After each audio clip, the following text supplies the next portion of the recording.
What I'd like to do today is go back very briefly so we're all on the same page, moving from events in 1964 through 1966 actually. I'm trying to compress some information so we can really be ready to catch next week right where we should be. You remember in the last lecture I talked about the events leading up to this pivotal summer of 1964. John F. Kennedy's assassination, Lyndon Baines Johnson taking up the mantle of Kennedy's civil rights legislation, the battles over the civil rights bill, a bill being essentially stuck in Congress, especially with the Senate filibuster. Student leaders from SNCC conceptualizing the idea for a freedom summer, freedom vote to train people how to become, how to fully embrace their rights as citizens in the state of Mississippi, setting up freedom schools. These things all come together in the summer of 1964. Students from all around the country, Yale included, traveled down to various points in Mississippi to begin Mississippi Freedom Mississippi Freedom Summer, set up freedom schools, help organize votes to create a separate delegation to the Mississippi Democratic, to represent the Mississippi Democratic Party at the Democratic National Convention in August. And the day after Mississippi Freedom Summer begins, three of the workers, Schwerner, Goodman, and Cheney, disappear and are very quickly presumed to have been murdered. During the course of the summer, the Civil Rights Act is passed, signed into law, the most comprehensive law in support of racial equality in the nation's history. There was an immediate white backlash. George Wallace declares, the governor of Alabama declares his candidacy, ultimately has strong showings in Wisconsin, Indiana, and Maryland. Public places in the South go private in order to prevent integration. Civil Rights Act could not address the private institutions. It's a long summer of riots in 1964. Riots aren't just in the southern U.S. In fact, they're largely urban, northern, New York City, Rochester, Paterson, New Jersey, Elizabeth, New Jersey, Philadelphia, Chicago. It's a time of trial. And as you'll recall from my lecture on Monday as I was wrapping it up, weeks before the Democratic National Convention convenes, the bodies of Schwerner, Goodman, and Cheney are found, August 4th. And they become martyrs of the movement. There's no doubt about it. It's really important that you know that they are found in Philadelphia, Mississippi, for reasons that will become very important later on in this course. Where the bodies are found in an earthen dam in Philadelphia, Mississippi. There was an aspiration to have them buried together, but Mississippi state law said that the races had to be buried separate spaces. David Dennis, the head of CORE in Mississippi, agrees to give a eulogy in honor of James Cheney, the sole African American of these three people who were murdered. And he agrees to do it, and then he sits down to do it, and something happens. I want to play for you a clip. It's a 3-minute long clip. It's a little bit longer than I normally like to play, but you'll actually see the transformation happen during the course of the eulogy. August 7th, 1964. The funeral of James Cheney in Meridian, Mississippi.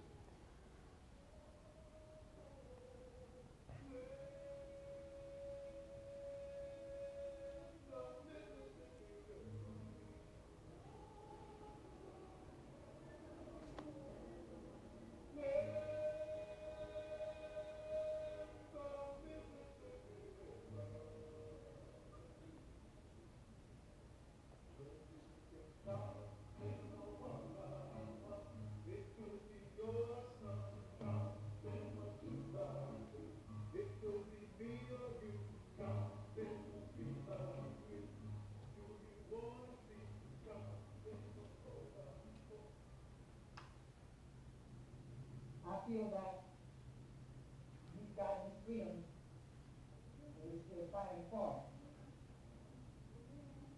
What I want to talk about right now is the state of Mississippi, but throughout the nation. Those are the people who don't care. Those who do care but don't have the guts enough to stand up for it. And those people who stay there and watch it in other places, using my freedom and my life to play politics with. That includes the president on down to the governor of the state of Mississippi. In my opinion, I stand here, I not only blame the people who pulled the trigger, but defeating us just to hold with the show. I bury the chief, not bury, sorry. But I blame the people in Washington, D.C., no down in the state of Mississippi for what happened just as much as I blame those who pulled the trigger. See, I know what's going to happen. I see the people on the hallway, find the people who killed those guys in Lowndes County. You got to come back to the state of Mississippi and have a jury all their cousins, their aunts, their uncles. I know they're going to say not guilty. Because no one saw this pull the trigger. I'm tired of that. See, another thing that makes me even tired of that is the fact that we as people in the state, in the country, are allowing this to continue to happen. Even us as black folks. So I look at the young kids here, that's something else that I grieve about. The little kid came here, and the other one passed him around in his audience. When you want someone to babysit for you, get not right there to hold it, baby. And as long as he can do that, he can sit down beside me. He can watch me go up there and ready to vote. He can watch me take some type of office in the state. And he can sit down as I rule over here like I've been ruled over me for years. This is our country too. We didn't ask you some way they goes over here. Gets cut off at the last bit there, but he simply reiterates, this is our country too. Asked about this eulogy afterwards, Dave Dennis said he looked down, he's planning to abide by the rules and give sort of a calming and reassuring, mournful, and certainly angry, but in a polite sort of way, mournful eulogy. And he looked down at Ben Chaney and he just snapped, because I can't do this any longer. What you see happening in 64, and you'll see more in 65 as well, is a fundamental shift in the tone of the movement. This is really one of the most important things to understand about this moment in the movement's history. You also see, in the wake of great triumphs of the movement, like the Civil Rights Act being signed, there's no mistaking it's a triumph, you also see a very clear tactical shift in the movement. And that's what this lecture really is about, the fundamental tone and tactical changes in the movement that happened in the 64-65 moment. From the standpoint of tactics, it's clear to Johnson and to others, Lyndon Johnson and to others, that by signing in the Civil Rights Act, he was kissing away the Democratic Party in the South. And this is the real fear. And the only Democrats who were going to vote for him were African American Democrats. So from the highest levels of political government, organized government, the notion is you got to get these black folks registered. Well, as it happened, at least from the Democratic Party, on the ground, that's the agenda as well for people in Mississippi, people who are working on Mississippi Freedom Summer and the Mississippi Freedom Democratic Party. So the MFDP, Mississippi Freedom Democratic Party, is an attempt by white and black activists in Mississippi with support from other places to set up a slate of candidates to run as the alternate to the Mississippi Democratic delegation that would ultimately be seated at the Democratic National Convention. The vice chair of the MFDP, a very famous activist named Fannie Lou Hamer. Fannie Lou Hamer is the youngest of 20 children, sharecropper all of her life, no education after the third grade, but had powerful presence, incredibly eloquent, captivating speaker, and sadly part of what made her so captivating is the story she had to tell was nightmarish. And when I say that she was in school the third grade, the schools were only open for 3 or 4 months because the rest of the time you're working in the fields. Well, as other SNCC activists and SCLC activists come to Mississippi, They meet this person they've been hearing about, Ms. Hamer, and she begins to be inspired by them and starts to try to organize voters on her own. She's harassed by the police. People would call all day and night on her home telephone number to the point she had to just take the phone off the receiver. Threats with her losing her job, threats against her life. But she's unfazed. The Mississippi Freedom Democratic Party is more than just her, but she embodies so much of it. As you're marching to the Democratic National Convention, the debate is which Democratic delegation will the National Democratic leadership accept.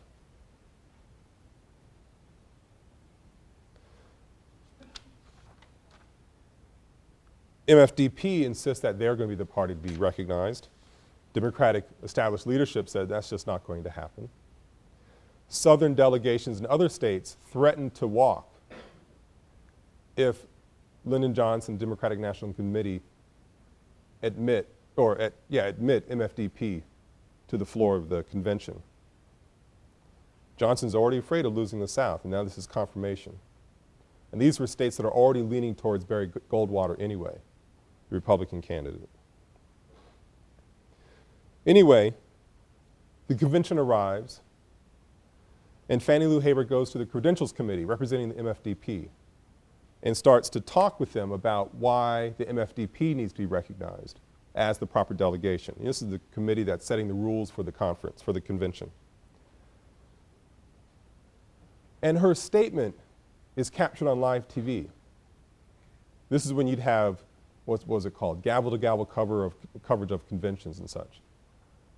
And she starts telling a story about her efforts to organize people to exercise their full civil rights, just to vote, get them to register to vote, and being arrested by the police, being taken to jail, and while she's in jail for breaking no law, the jailers stand by and get 2 black inmates, bring them over, and threaten them with further punishment if they did not beat Fannie Lou Hamer. And they beat her senseless. She survives the beating. She survives it, but is physically permanently damaged from the beating. This is what being a citizen meant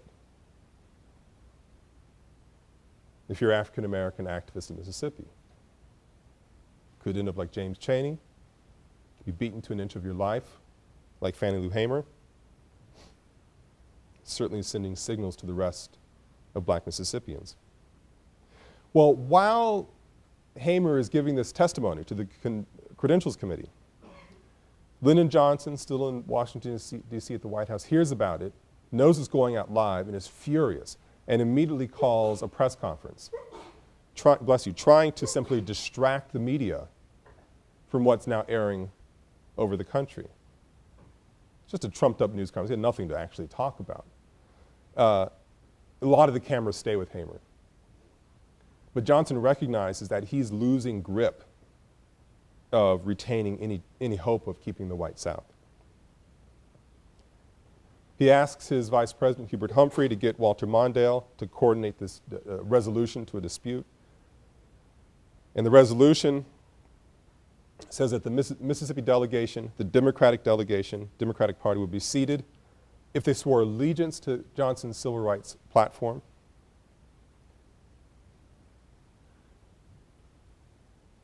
but in addition to that, 2 delegates from the Mississippi Freedom Democratic Party would also join the Mississippi Democratic delegation.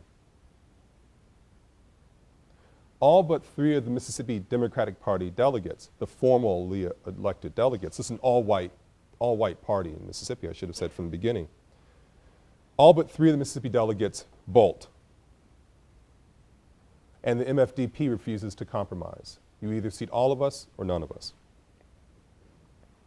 The Democratic Party National Convention ultimately recognizes just 3 of the delegates from Mississippi who didn't leave. The rest of the Mississippi delegation votes for Barry Goldwater. the Mississippi Freedom Democratic Party delegates ultimately vote for LBJ. There's no logical choice, frankly, between LBJ or Goldwater as far as their issues were concerned. Johnson, of course, goes ahead and gets reelected, or gets elected, I guess, for the first time in a landslide. But he loses 5 states in his native South. The states that were threatening to bolt, if he caved into the MFDP, came through. He might have lost them anyway. But it becomes very, very clear to Johnson at this point, to any Democratic activist, that the black vote is now critical in the South if there's any hope to hang on to a Democratic presence.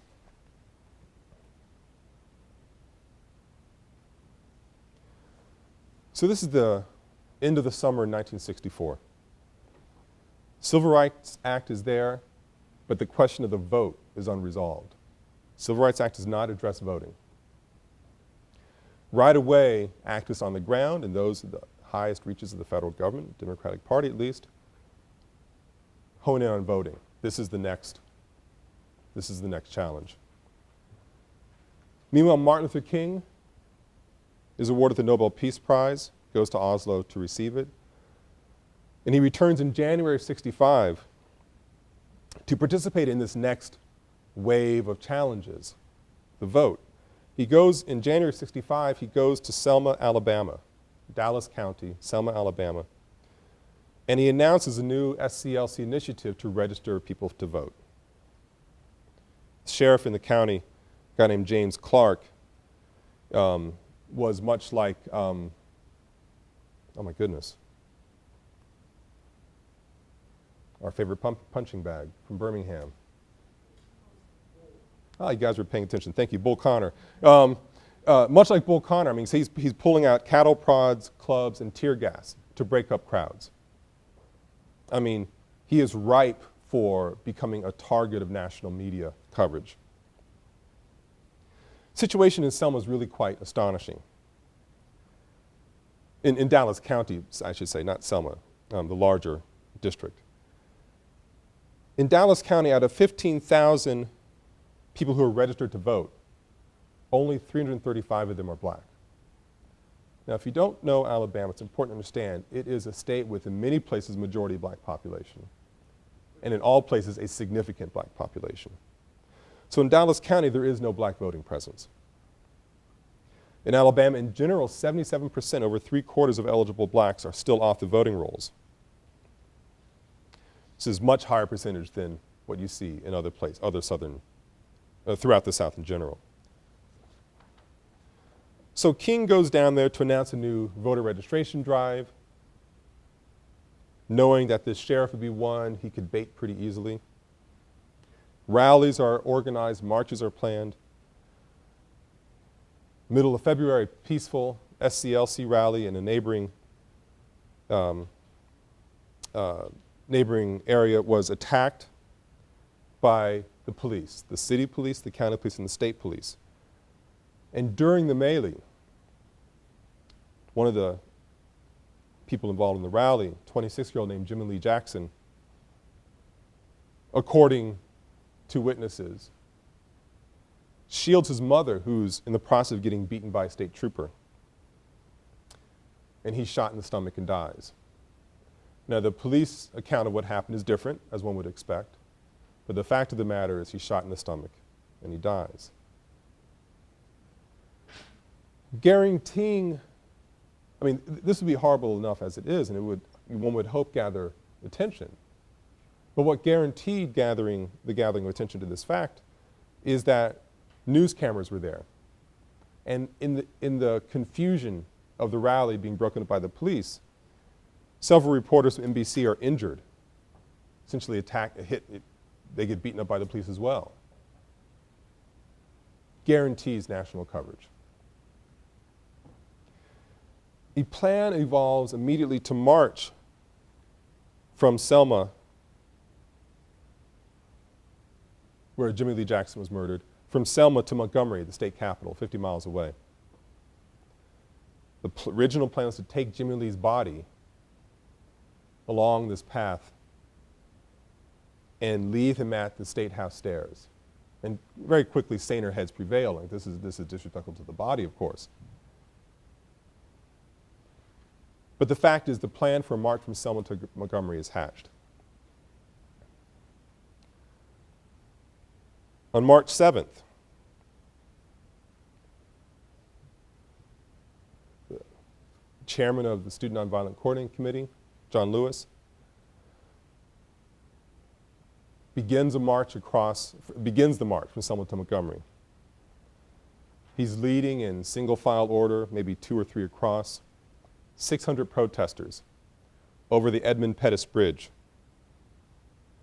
It's very important to know that Martin Luther King was not there, even though he knows about the plans.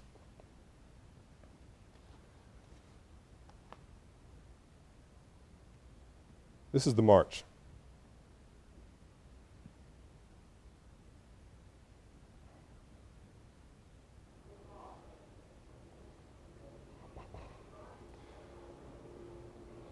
Waiting on the other side were Alabama state troopers under orders from Governor Wallace to stop the march.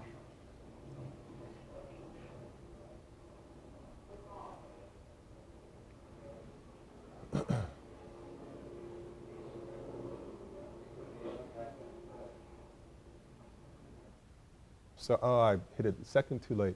You can see right here in the fading out, that's John Lewis, now Representative John Lewis in the tan trench coat. Clark's posse was on the sideline.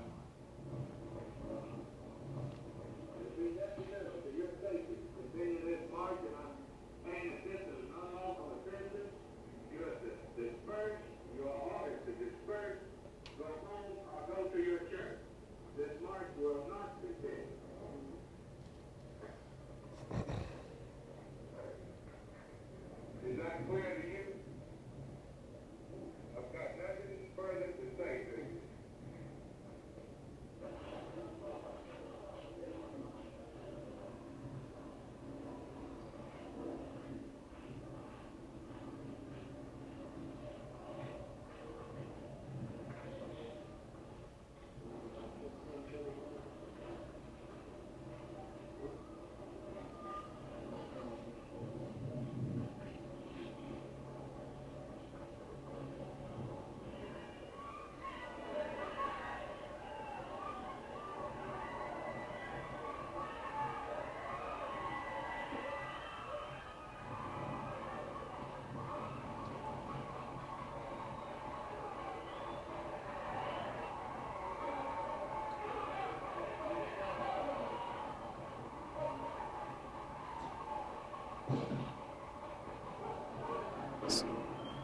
Tear gas canisters.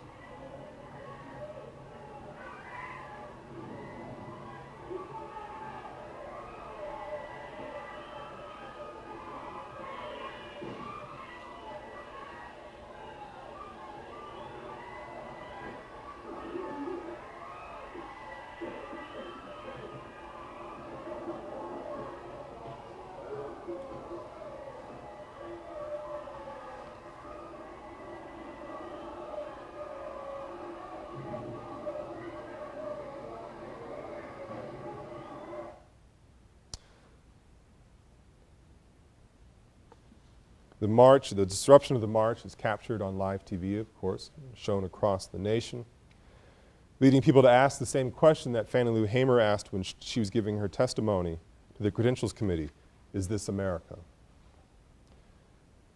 Thousands flocked to Selma. As the protest was announced, we will march again. From across the country, black, white, doesn't matter. They all come to Selma to right this injustice. This day becomes known as Bloody Sunday. 2 days later, King is there, and they're going to march a second time. And this is a pattern that has grown to become quite irritating to a lot of activists on the ground, is that King, for all of his incredible charisma and power, is never really quite there at the moment of crisis.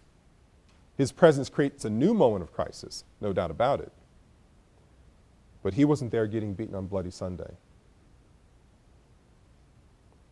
This is a tension that has been there in the movement for years already, that when King arrives, the cameras show up. When he leaves, the cameras leave. In this case, the cameras are already there. It's federal order banning the march, wanting a cool down period.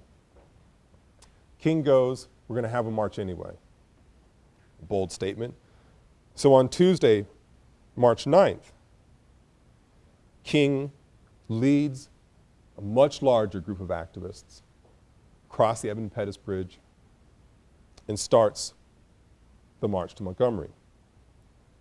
This is not the famous march, though. He crosses the bridge.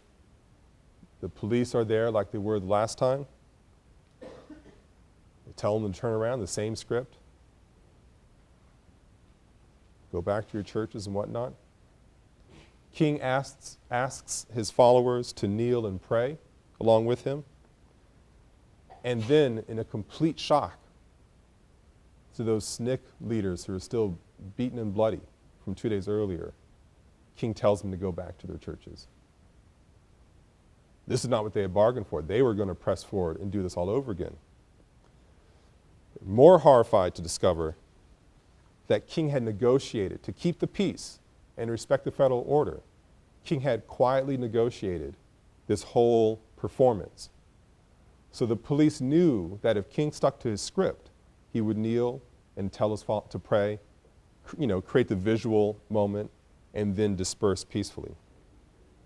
SNCC leaders had no idea about this. So King came in and took their march, hijacked it, turned it into his circus, and then they didn't even get to press forward to honor Jimmy Lee Jackson's life. This is a very important moment in the movement.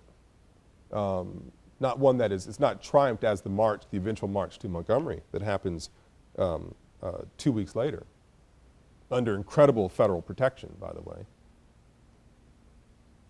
The slight cracks and fractures and fissures that were there between SNCC and SCLC.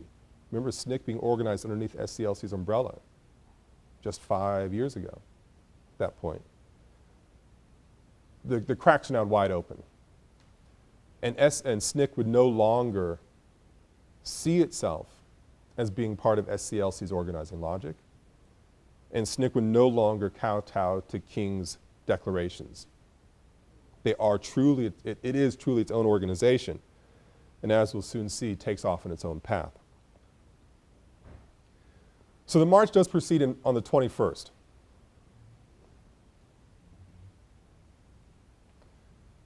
What's that, 45 years ago and in a few days. But the real drama, in many ways, for the movement's sake, is the drama that happens in the 2 attempts prior to that. So the issue is voting registration. This is what these rallies were about, that were Jimmy Lee Jackson being murdered. This is what the vote to Montgomery is all about, recognizing the fact that African Americans still don't have access to the ballot box. Meanwhile, a voting rights bill is bouncing around Congress. And Lyndon Johnson keeps upping the stakes. And in many ways, throwing his presidency in harm's way. He declares between the Tuesday turnaround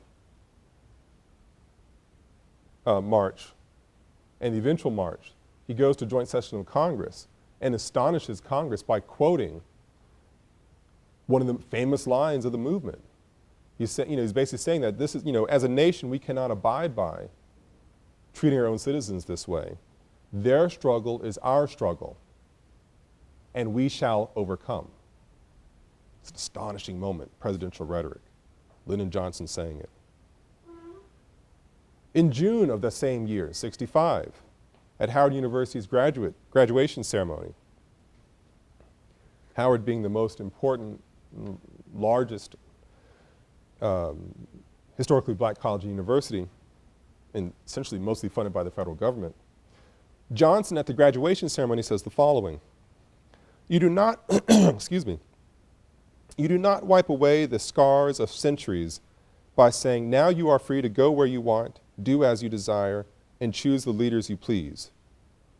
You do not take a man who for years has been hobbled by chains, liberate him, bring him to the starting line of a race, saying, you are free to compete with all the others, and still believe you have been completely fair. This is the next and more profound stage of the battle for civil rights. We seek not just freedom, but opportunity, not just legal equality, but human ability, not just equality as a right and a theory, but equality as a fact and as a result.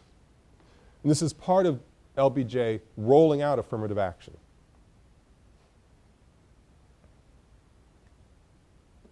Sort of testing the waters, essentially. But very quickly, affirmative action policies now become woven into federal policies as well. In fact, women who have been the greatest beneficiaries of affirmative action, something I'll probably say again in about 3 or 4 weeks, were not covered under the original umbrella of affirmative action. It was actually only added 2 years later and added by someone who was hostile to the whole idea. He thought, my God, if we just add women to this thing, we'll sink the whole program. And people went along with it. He's like, oh, I misjudged that one. Anyway, back to the summer of '65, Johnson is going out on a limb, essentially, making clear he is going to be civil rights presidency. Now he's a president of many other things as well, but he's definitely civil rights president. And on August 6th of 1965, he signs the Voting Rights Act. Incredible effort to get it through. And the Voting Rights Act prohibited states from imposing literacy requirements as obstacles for accessing the ballot box. It's the most successful way of cutting out the vote. And most importantly, and this is the most important element, it allowed the Attorney General to send federal examiners into any election where they thought voting rights might be curtailed. The Voting Rights Act, just to make clear, and some of you may get, I get this email about once a year, or once every other year, that the Voting Rights Act is coming up before Congress and it's going to, they might not approve it, and they'll end the right to vote for African Americans. My father sent it to me once, which drove me crazy. I'm like, Dad, you know better than this. The fact is, the Voting Rights Act does not give anybody the right to vote. It gives the federal government the authority to protect the right to vote. It brings into bold relief the federal government's ability and right to supersede in local affairs, which has been the nut of the bone of contention since the Voting Rights Act was passed. The Voting Rights Act has, if you look forward from the moment of its passage in August '65, makes a clear change. Within 4 years of its passage, 3/5 of adult blacks are registered to vote. It's an astonishing shift. Between 1964 and '69, roughly the same period we're talking about here, the number of registered black voters goes from, in Alabama, less than 20% of the population to over 60% of the population. In Mississippi, it goes to less than 7% of the population to over 2/3 of the population within 5 years. It's a seismic shift, especially when you consider the numbers we're talking about in terms of the African American population. So there's no disputing the fact the Voting Rights Act has a significant effect. As you look forward, the crystal ball, 3 or 4 or 5 years from the moment of its signing.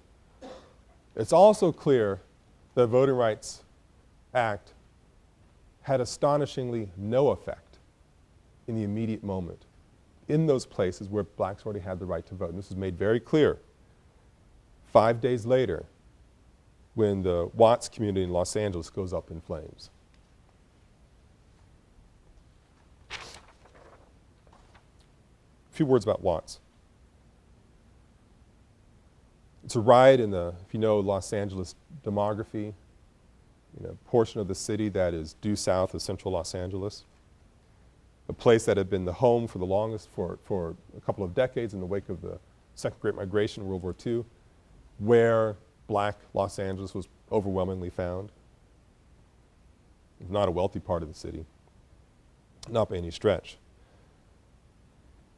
But people had the kinds of civil rights, citizenship rights they wouldn't have had, African Americans, they wouldn't have had in Mississippi or Alabama or Georgia. They also had visually a better quality of life than those people who are stuck in high-rise slums in Chicago and New York City. There's green spaces. There's, maybe they're not homeowners, but there are homes who are living in homes. They aren't in high rises, certainly. There's sunshine, for goodness sakes. There's palm trees. But the fact is, there is incredible economic degradation, powerful sense of hopelessness, and a real feeling that you were not a citizen, even though you could vote, but it really had no great benefit to you. So in Watts, the flashpoint revolves around an arrest that goes bad. Marquette Fry, an African-American man living in that neighborhood, is stopped by the California Highway Patrol at night. He'd been drinking with his older brother. Cops pulled him over, and they're about to let him go when another, and this is Marquette Fry's version, when another more belligerent crew of California Highway Patrol officers arrive. Fry's mother arrives, wanting to know what's going on, trying to get her son. And these new belligerent cops assault the mother. Fry is hit by police officers. He's trying to protect his mother, thrown into a police car, sent off. The police version is rather different. Drunken driver, they pull Fry over, radio for assistance. Other police arrive. Meanwhile, a crowd arrives, citizens and residents of the area. Marquette Fry makes a play for one of the police officers' guns. And they start wrestling with him, throw him in a car. And immediately the crowd that's gathered around, a crowd that had been worn out by police brutality, historic police brutality in that area, city, the crowd starts to explode. What happens, ultimately, is that 34 people die in the next handful of days. Over 1,000 people are injured. 4,000 are arrested. Property damage in excess of $200 million, which is a ton of money in 1965, if you think about it. Damage ranging across a 46 square mile area, larger than Manhattan or San Francisco. 35,000 adults are deemed, quote, active rioters. 72,000 are deemed close spectators. And why this is important in the reports that follow is that the police are going in intermittently. It's just one big logistics mess. Police are going in now and again to try to calm things down. The riot would be sporadic, be a hot point over here, fire would be started over there, or a fake fire alarm would be called and police would go over there. The fire department would be called to a scene, and then they'd be showered with bottles and bricks, and then snipers. It was an urban battle zone. So a lot of people are active as rioters who never, see justice, according to the police, because they're the ones, shooting from windows the police can never get to, for instance. Ultimately, 16,000 National Guard, LAPD, and California Highway Patrol officers are brought in. They militarize the zone in order to reestablish the peace. It's a massive property riot. Food, stores that sell food, liquor stores, furniture stores, clothing stores are destroyed, especially those owned by middle and upper class whites. Churches, homes, and libraries are relatively untouched. And I say this just to, some people will talk about Watts as a mindless insurrection. I'm not defending the riot to any extent, but it wasn't mindless. Certainly something tactical by going after those institutions that the residents thought were keeping them down. Store owners who were black would write up, Soul Brother in their window, prevent their store from being attacked. Now, some of them got attacked anyway, because there's certainly going to be some level of chaos in any kind of riot. But often they are passed over. For white America, all of this happens completely out of the blue. After all, Lyndon Baines Johnson has just signed in the Voting Rights Act. What else do you people want? Essentially the mentality. What else could you want?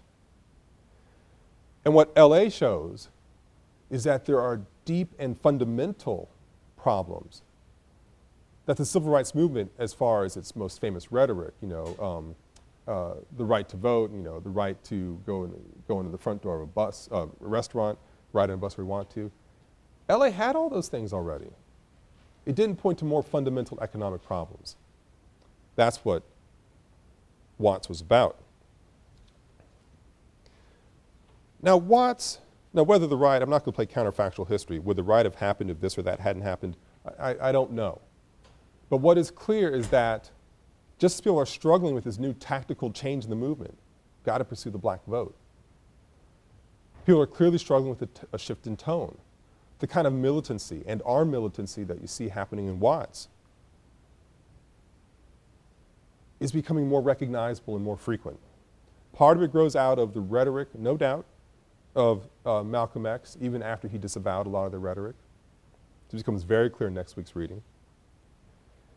But part of it is growing out of an increasing U.S. military occupation in this strange place they haven't quite figured out yet called Vietnam, and people coming back home from Vietnam with a different sense of how to pursue justice.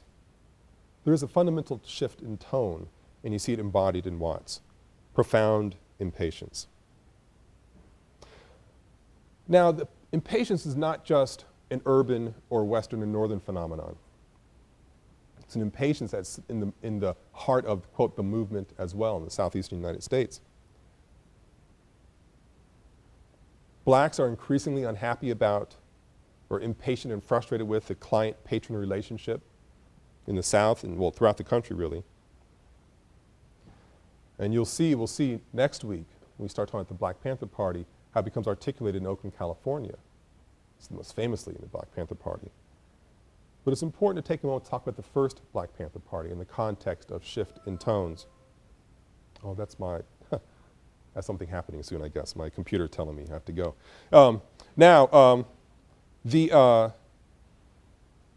So let's look at the first Black Panther Party.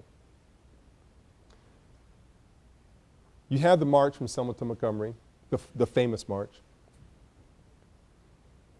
So much of the political rhetoric talks about how, or historical rhetoric, it goes off without a hitch. Incredible federal protection, but a hallmark to how great we are as a country because of how peaceful it was. It wasn't so peaceful to everybody. One of the activists who came down to Selma to help out, a woman named Viola Liuzzo from Michigan, her job was working support for the march, and her job was to, in her car, ferry people back from Montgomery back to Selma. She happens to be driving her car with some of the marchers in it, driving through Lowndes County, Alabama.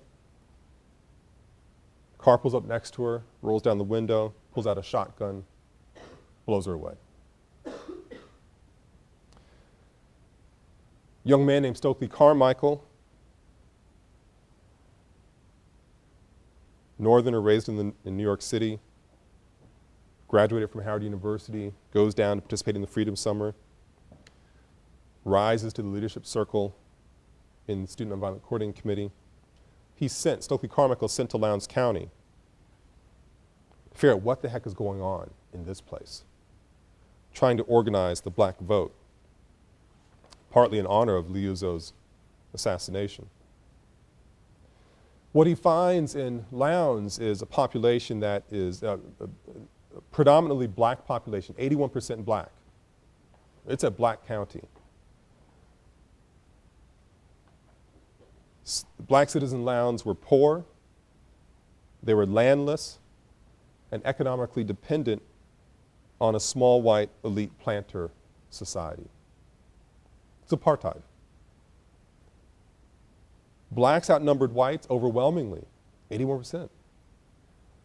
But they were not registered to vote, and they actually feared civil rights agitation. It's like, what are you doing coming in here? Our life is horrible, but you're going to get us killed. As Carmichael digs a little deeper in Lowndes, he finds a different current, though. And he just discovers that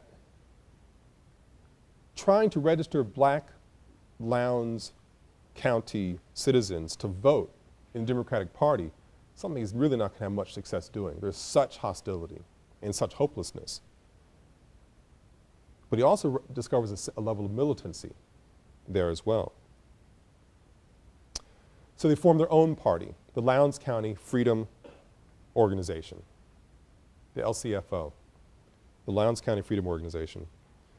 And it has as its goal running candidates, developing a platform, becoming a recognized party, an alternative to the Democratic Party, which had no relevance to black Mississippians living in Lowndes County. And the LCFO chooses as its mascot the Black Panther. And their logic was, LCFO leaders talked about the Black Panther as an animal that retreats when it's pursued until it's backed into a corner, and then it springs forth with a life or death battle on its mind. And that's how the Lowndes County farmers, they're all farmers, felt. And importantly, they were armed. I mean, and this is no big deal. I mean, farmers in the South, everybody was armed. You shot your meals often. The party was armed, and it was uninterested in working with whites who sympathized, who wanted to help with them. It's like, no, forget it. And this group, as we'll see next week, becomes the inspiration for the famous Black Panther Party. Now, very quickly, by this point, 65, SNCC had, is breaking apart from SCLC. It becomes affiliated with the sort of the rising new left, the radical student organizations. It's exploring other ideological options instead of its what was then certainly radical in 1960, integrating lunch counters, integrating places of commerce. SNCC links up with the Students for Democratic Society, SDS, for a while, but the racial politics become too complex because SNCC leaders felt the whites were trying to take control of SDS, black leaders in SNCC. In January of '66, Sammy Young, a 20-year-old Navy vet, African-American, recruited by SNCC to be an organizer in Tuskegee. He's killed for using a white bathroom. At that point, SNCC comes out against the war in Vietnam, and in doing so isolates itself from mainstream civil rights organizations. Another major break in the fabric, rip in the fabric. In the wake of this, the Atlanta cell within SNCC, which is increasingly radical, starts getting racially restless. In the spring of '66, Stokely Carmichael, essentially now the leader of SNCC, produces a position paper that says white participation as practiced in the past is now obsolete. If we are to proceed toward true liberation, we must cut ourselves off from white people. We must form our own institutions, write our own histories. White participation as practiced in the past is now obsolete. Stokely Carmichael is now the chair of SNCC. Whites are now kicked out of the movement. I'm going to stop right there, but we are quite literally at the cusp of the famous articulation of black power. Certainly all the pieces are now in place. And the movement, the famous movement that we've all been taught about in our little grade books and stuff, begins its very quick descent into completely splintering apart. Those are the events from '64 to '66. We'll pick up from there on Monday.